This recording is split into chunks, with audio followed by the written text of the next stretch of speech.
Olá pessoal, tudo bem? Aqui é o professor Edward de Física e na aula de Mecânica de hoje a gente vai falar sobre o conceito de potência.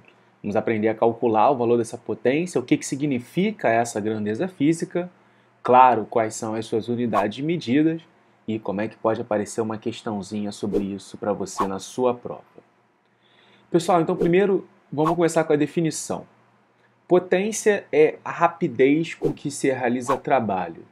Aí você fala, tá, e daí? O que isso significa, rapidez de realizar trabalho? Bom, se a gente pensar do ponto de vista primeiro matemático, eu vou chamar a potência de P. E aí eu vou botar que é o trabalho dividido pelo tempo. Por que isso? Porque quanto mais tempo eu levo para fazer um certo trabalho, menor é a potência, porque ele vai ser mais lento. Entende que rapidez é como se fosse velocidade? Delta S sobre delta T? Só que no lugar de eu fazer um deslocamento, eu estou realizando um trabalho. Tá, e o que isso influencia na minha vida? Imagina essa situação aqui, é bem comum, cotidiana, tá?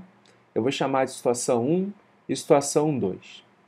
Nas duas situações, as pessoas elas saem dessa altura daqui, né, desse ponto, e elas têm que subir até essa altura. Ou seja, todas elas percorrem a mesma altura h.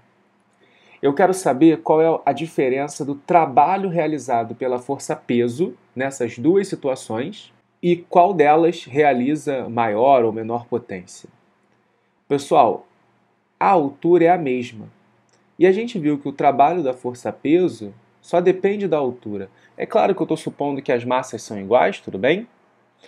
Então, se as alturas são iguais, os trabalhos também são iguais. Aí você fala, ué, então é a mesma coisa eu subir por uma escada ou eu subir por uma rampa? Não, pensa em você, subir numa escada, subir numa rampa. Quando você sobe por uma escada, normalmente você chega lá em cima mais ofegante.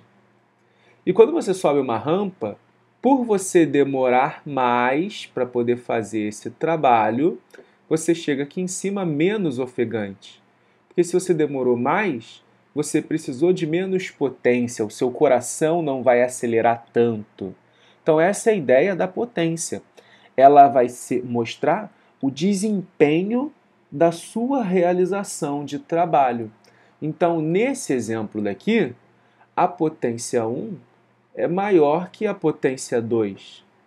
É por isso que, para cadeira de rodas ou para pessoas com mais idade ou deficientes mesmo, é preferencial você usar a rampa. Por quê? Pensa numa pessoa com mais idade. É mais difícil do corpo dela fornecer potência alta para o corpo. Então ela faz o caminho mais longo para que o corpo tenha tempo de realizar aquele trabalho para fazer essa trajetória. Se ela fosse por aqui, geralmente quando você vê uma pessoa mais velha subindo a escada, quando não tem rampa principalmente, ela sobe devagarzinho, um degrau, um degrau, um degrau. O que ela está fazendo ali? Ela está simulando a rampa de acordo com o tempo que ela leva para poder fazer essa subida. Beleza? Pessoal, a unidade SI é o watt, que é joule, né? Trabalho, que é joule, dividido por tempo, que é segundo. Normalmente, nós utilizamos múltiplos do watt. Então, a gente pode muitas vezes ver kilowatt, megawatt ou até gigawatt para representar potências de sistemas, né, que desenvolvam com mais energia. Se você já ouviu falar um pouquinho da potência de carros, é muito provável que você já tenha ouvido falar de cavalos. Então você fala assim, quantos cavalos tem esse carro? Tem 200 cavalos, 300 cavalos, 500 cavalos. O que significa isso? Cavalo, na verdade, é uma abreviação para cavalo-vapor e é uma comparação que o James Watt fez sobre o funcionamento das máquinas em relação à potência que um cavalo podia exercer. Então, um cavalo-vapor, por exemplo, é a potência que um cavalo leva para elevar em 1 segundo 1 metro de altura ou um peso de 75 quilos. Então, se a gente olhar aqui a potência, é trabalho sobre tempo, não é? E esse trabalho é para elevar um objeto, então é mgh dividido pelo tempo. Então é a massa de 75, o g eu vou botar aqui 9,8 vezes 1 metro de altura dividido por 1 segundo. Então isso faz com que a nossa potência seja 735 watts. Então isso é o que representa uma potência de 1 cavalo-vapor. E aí repara que, como esse número é grande, é conveniente para a automobilística, principalmente, falar em cavalos. Porque também dá uma ideia de você ter uma noção de força. Porque se eu falo assim para você, o carro tem uma potência de 7.000 watts. Você pode não ter uma noção de quão potente é isso. Agora eu falo assim, o carro tem uma potência de 10 cavalos. Aí você consegue ter uma ideia da força, né, que 10 cavalos exerceriam sobre o seu carro.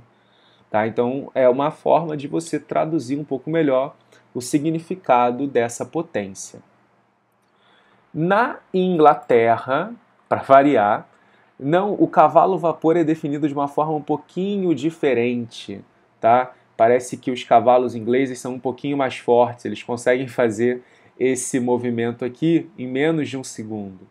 Então, acaba que 1 horsepower, que apesar de ser tradução de cavalo-vapor, né, não tem o mesmo significado do ponto de vista de unidade, ele vale aproximadamente 745 watts, tudo bem? Que lá é medido em função de pés, libras, segundo, aí tem uma pequena variação aí em relação à medida, beleza? Obviamente você não precisa saber dessas grandezas, né, a conversão, mas você precisa ter visto pelo menos da onde vêm as definições. Pessoal, se a força for constante, a gente pode utilizar a definição de trabalho para calcular a potência de uma outra maneira.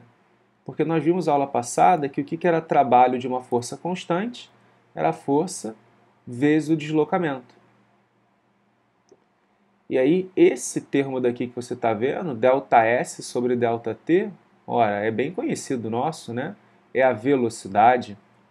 Então, a potência que a gente chama de instantânea é a força vezes a velocidade. E com isso, a gente consegue entender um pouquinho para que serve a marcha de um carro. Por que o carro ele tem que trocar marcha, né? Por que você não fica ali direto com ele? Quando o carro ele vai arrancar, ou seja, ele tem que vencer o atrito estático, né, a inércia de estar parado, você precisa de bastante força. E o carro ainda está saindo, né? Então a velocidade é mais baixa. Conforme você vai andando com o carro, você vai ganhando velocidade. Se você ganha velocidade, você já não precisa mais de tanta força para poder manter aquele movimento. Então você troca de marcha, passa para a segunda, para a terceira, para a quarta, para a quinta. Aí você fala, mas o carro automático? Também, só que ele muda automaticamente as marchas. Então a ideia da marcha de um carro é fazer o controle da força necessária para manter um carro em movimento. Quanto maior a velocidade, menos força é preciso, então você troca de marcha para diminuir a força e controlar, né, o consumo do combustível do automóvel. Só para você ter uma ideia, se você estiver numa subida muito íngreme ou com um carro muito pesado, ou se o carro tiver uma potência baixa, geralmente você sobe em primeira, porque em primeira você tem mais força, tá certo? E aí você está em baixa velocidade, você sobe mais devagarzinho, mas você consegue subir. Você já viu caminhões, ônibus, coisas bem pesadas subindo rampas que pareciam impossíveis de serem alcançadas. Por quê? Bota lá, passa a primeira e deixa a força, né, da marcha fazer o trabalho dela. De verdade, nem é a primeira marcha que tem mais força. Normalmente é a ré que tem mais força. Então, numa situação em que você não consegue subir nem de primeira, engata a ré, que é muito provável que você consiga fazer esse movimento. Pessoal, e se a força for variável?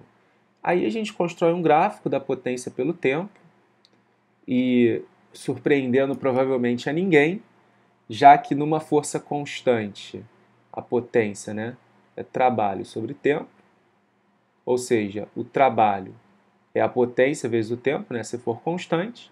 Se for variável, você adivinha, vai calcular a área. E aí a área dessa figura, do gráfico P por T, vai significar o valor desse trabalho. É o trabalho total, né, realizado por essa potência variável. Geralmente o conceito de potência ele também aparece quando nós falamos de máquinas. Uma máquina vai operar e aí ela recebe uma potência total, vai fazer o seu funcionamento, vai reservar parte da potência de uma forma útil e vai perder o resto. E aí a gente calcula a taxa de aproveitamento dessa potência, que a gente chama de rendimento. Rendimento, pessoal, qualquer que ele seja, é sempre útil sobre o total, certo? Sempre vai ser isso. É como se fosse uma probabilidade. A potência útil sobre a potência total. Pela conservação de energia, essa potência total, ela vira útil, ela vira útil mais essa potência perdida. Então, pela conservação, a gente pode escrever assim, ó. E aí você pode reescrever esse rendimento em função da potência perdida. Porque o que é a potência perdida? O que é a potência útil? É a potência total menos a potência perdida. E aí, se você separar essas duas frações, o rendimento fica 1 menos a potência perdida sobre a potência total. E aí o significado físico disso é útil sobre total, ou 100%, né, que é o total, menos o que não serve, menos o que foi perdido. Pessoal, então a nossa aula de hoje fica por aqui. Eu espero que vocês tenham gostado. Até a próxima. Não se esqueça de se inscrever no canal, deixar o seu like se você gostou desse vídeo. Pode colocar suas dúvidas aqui nos comentários e compartilha com seus amigos para que eles vejam essa aula também. E pode me seguir lá no Instagram, @edwardfísica.